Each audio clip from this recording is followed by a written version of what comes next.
Emosyonal si SPO1 Adonis Dumpit sa dihang gipangutana kung siya mas ligon sa iyang pagbalik sa dakbayan sa Subo. Si Dumpit nakiginabi sa pamantalaan sa Sunstar Cebu nga may bisita kaniya sud sa Leyte Regional Penitentiary sa Abuyog kagahapon. Sawa pa siya sa LRT kung diin siya gipreso usa ka tuig, si Dumpit nabilanggo sa Cebu City Jail sud sa 4 ka tuig. Ang maong release papers ang nagpabiling rason sa iyang pagpabilin sa presuhan.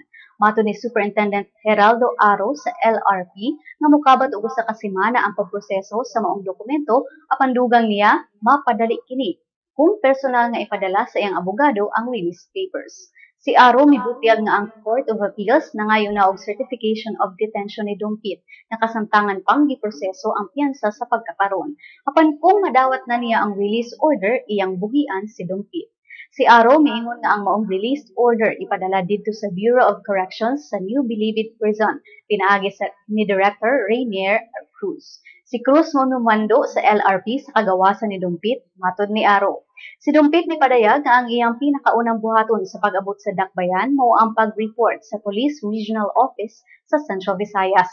Iya sa giklaro nga wala siya gidismiss. Matod pa niya sa iyang pakikinabi ni Aro sa LRP na nag-indefinite leave lang siya.